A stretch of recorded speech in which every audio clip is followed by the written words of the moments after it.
ကန်နေတယ်ဆိုပြောကြတာကန်နေတယ်ဆိုတာအာဟုတို့ကြိုးပေးတဲ့အချိန်ပေါ့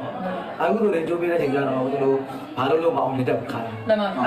ဘိုးတော်သွားမေးတယ်ဖေးရင်သွားမေးတယ်ဝိဇ္ဇာလေးစီသွားကြတယ်ဟုတ်တော့ကန်ကိုအားမကိုးလားကန်ကိုနားမလဲအဲ့တော့တကယ်တော့ဘာလို့မလဲဆိုတော့ဖေးရင်သွားမေးစရာမလိုဝိဇ္ဇာလေးသွားစရာမလိုဘူးကိုယ့်ရဲ့ကန်ကိုညှင့်တရားပါနော်ကိုကအကန်လေးသွားပြီးယူဆခဲ့ရင်ပေါ့နော်ယူဆခဲ့တယ်ဆိုဘာလို့မအောင်လဲတော့လို့မေးဖေးရင်မမေးနဲ့ကိုကန်ကိုညှင့်ရဘာဖြစ်ရမလဲဆိုတော့တို့ဒီလာတွေစောက်ကြည့်မယ်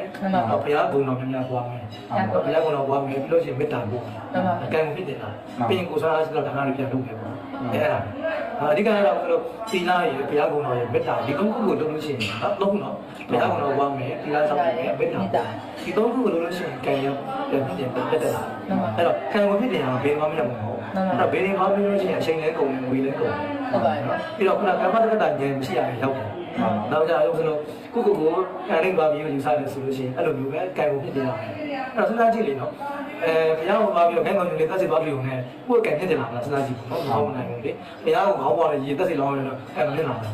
အဲ့တော့ကိုကကုသိုလ်ကောင်းမှုတွေတော့တက်လို့ကန်ဖြစ်လာတယ်ကန်ဖြစ်လာလို့ရှိရင်ကိုယ့်ရဲ့အကုသိုလ်ရဲ့အကျိုးပေးတွေကနောက်ဆုံးပြန်ထုတ်သွားတယ်ကုသိုလ်နဲ့အကုသိုလ်ကလုံးဆွဲနေတာလေအဲ့တော့ကုသိုလ်တွေနဲပြီးအကုသိုလ်တွေနားတဲ့အချိန်မှာအကုသိုလ်တွေအကျိုးပေးလာတယ်အဲ့တော့ကုသိုလ်တွေပြန်ပြီးတော့ပြန်ဖြစ်လာတယ်အပူနဲ့အေးပုံစံမျိုးအပူများရင်အေးတော့ဆိုသွားအေးနဲ့ပူတော့ဆိုပြရတယ်ဒီတိုင်းမျိုးဟုတ်